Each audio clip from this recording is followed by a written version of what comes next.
We've all heard the tales of people fainting at the sight of something horrifying in a newly released movie, true, and most of us have heard the cliché tale of the audience that ran screaming at the sight of the first cinema train hurtling towards the screen, false.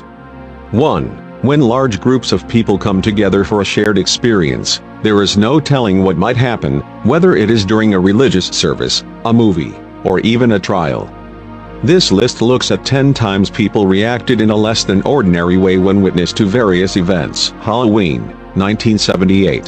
Halloween jump-started the golden age of slasher films. Unusual for its genre, it has won awards, been praised by critics, and is as much loved 40 years after its release as it was when it first launched. It can be said that in some ways the film was an early viral success, as it relied heavily on word of mouth for its popularity. As you can see in the video clip above, an audience unused to the slasher genre reacted far more excitedly than we would today. In fact, if I were in that audience, I might be tempted to do a Michael Myers on some of the loudest. An interesting fact relating to the film is that John Carpenter, the director, composed the entire music score himself in just 3 days. He was inspired by the scores of previous horrors such as The Exorcist and Suspiria. There are now a total of 11 movies in the entire Halloween franchise, with the most recent in 2018, which was a direct sequel to the first and ignores the intervening films. Another 2 Halloween movies are in the works for release in October 2020 and 2021. Saw 3. This is not a list exclusively about films, but I believe that the 3 I have included on this list are very deserving of their places here. Saw 3 was released in 2006 and was expected to be gory.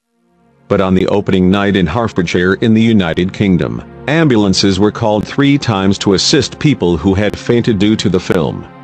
Additionally, a man reportedly collapsed in another town on the same night, so we can't just say that Hertfordshire citizens are a touch more delicate than the rest of us. Saw 3 is interesting in that it is either loved or hated by fans of the franchise. It stands out as somewhat unique in that way. It was shot in just 28 days, and when they started they didn't even have a complete script. But the coolest fact about Saw 3 is that the bathroom used throughout was actually borrowed from the set of Scary Movie 4, which, in turn, had modeled it on the bathroom in the original Saw movie. That is some kind of twisted meta scenario. Watch the clip above if you dare. It's the pig scene and it is not pleasant. Playboy of the Western World, 1907. Playboy of the Western World was written by Irish playwright John Millington Synge and first performed in 1907 at the Abbey Theatre, in Dublin. The play, written controversially in Irish English rather than the more common Gaelic, caused a stir before it was even staged due to the nature of its content, in which a man attempts to murder his father twice whilst generally cavorting with a bunch of women of relatively relaxed moral principles. Upon the first performance, riots broke out and spread beyond the theater. Eventually the police had to quell the mob. The author, writing to the leading lady, declared, "It is better any day to have the row we had last night, than to have your play fizzling out in half-hearted applause. Now we'll be talked about. We're an event in the history of the Irish stage." An audio recording of the play is above for those who can understand the incredibly confusing accent. Miracle of the Sun, 1917. In 1917, 3 children in Fatima, Portugal claimed to be seeing visions of the Virgin Mary. They were greeted with some skepticism in a nation that was, at the time, in its newly established strongly anti-religious First Republican stage. Nevertheless, the local bishop investigated and gave a half-hearted approval, and the children had a number of further visions. News spread and the children, and Fatima, became a boiling topic of conversation between those who believed and those who didn't. Eventually the children announced that the Virgin they saw in their visions was going to appear in October and perform miracles so that everyone would know they were not lying. The day arrived, and so did 70,000 witnesses, including the world's skeptical media. And lo and behold, according to all present, including the media, a miracle did occur. The sun's disk did not remain immobile. This was not the sparkling of a heavenly body, for it spun round on itself in a mad whirl. Then, suddenly, one heard a clamor, a cry of anguish breaking from all the people. The sun, whirling wildly, seemed to loosen itself from the firmament and advance threateningly upon the earth as if to crush us with its huge and fiery weight. Reporters who had previously written derisive articles about Fatima converted. The experience was, in their words, so terrifying that they thought the world was ending.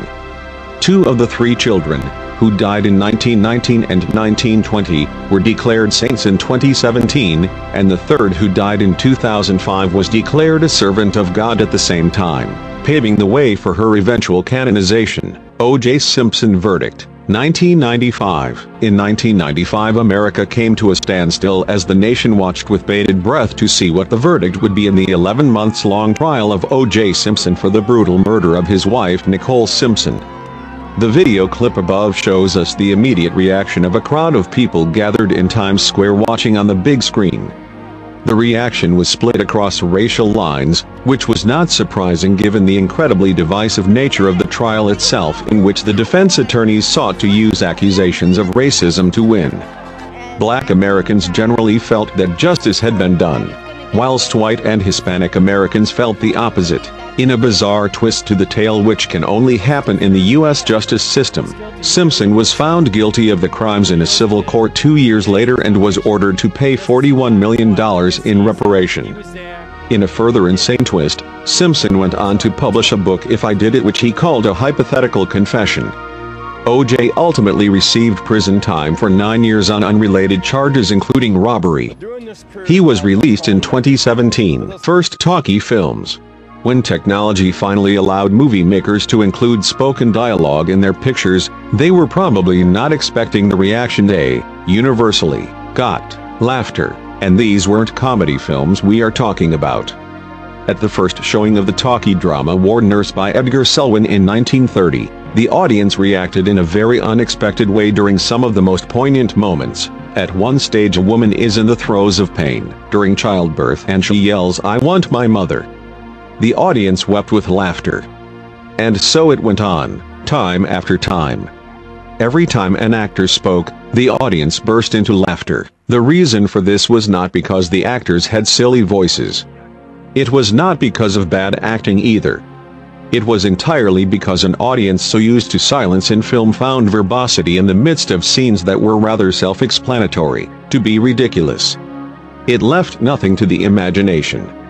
It is one thing to use spoken language for a conversation, it was another to use it to interject mundane and unnecessary comments. One film reviewer rather smartly stated, "When the screen became audible, it made silence the principal element of screen art." Susan Boyle.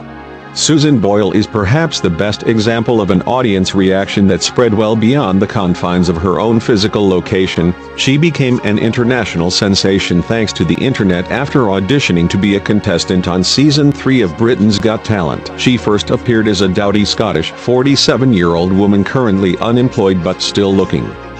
The intro to her performance is, as you would expect, somewhat mocking, a technique used in the media to create a greater contrast, and consequently a greater chance of going viral, between a before and after scenario.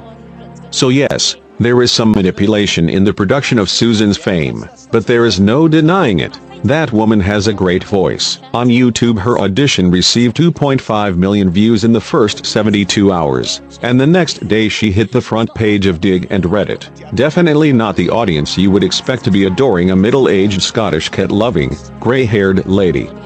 She appeared as a contestant this year on America's Got Talent, The Champions, where she placed in the top 12 but lost. Cleansed, 2016. Cleansed is a play by English playwright Sarah Kane, who killed herself in 1999 by hanging herself with shoelaces in a hospital toilet. A somewhat unfortunate but poetic end when you consider the nature of her writing and the reason for this entry on the list. Cleansed is the tale of a university run by a sadistic madman. The story is filled with such delights as forced violent sodomy with a metal pole, a character whose tongue is ripped out, and involuntary gender reassignment surgery. There is also a bit of force-feeding, throat-slashing, and suicide. Not surprisingly, when this play was staged in 2016 at the National Theatre in London, it caused 5 people to faint in horror and more than 40 people walked out in disgust. And unlike most of the entries on this list which have mostly affected audiences, the cast of this play have also described experiencing very strange nightmares where very extreme events take place. Of the play, theater critic John Gross sardonically wrote, "The play is miserable stuff, which is not to say, current fashions being what they are, that I can't foresee Sarah Kane enjoying a successful career. And no doubt she will move over Shakespeare." The Exorcist, 1973. The Exorcist was filmed and released at a very turbulent time in the history of the religion it portrays, the Roman Catholic faith. In 1973, the fallout from the reforms of the Second Vatican Council were beginning to become apparent. The film itself makes subtle reference to that in the character of Father Karras, who not only finds himself a counselor to an unending line of priests losing their faith, but he begins to lose his own.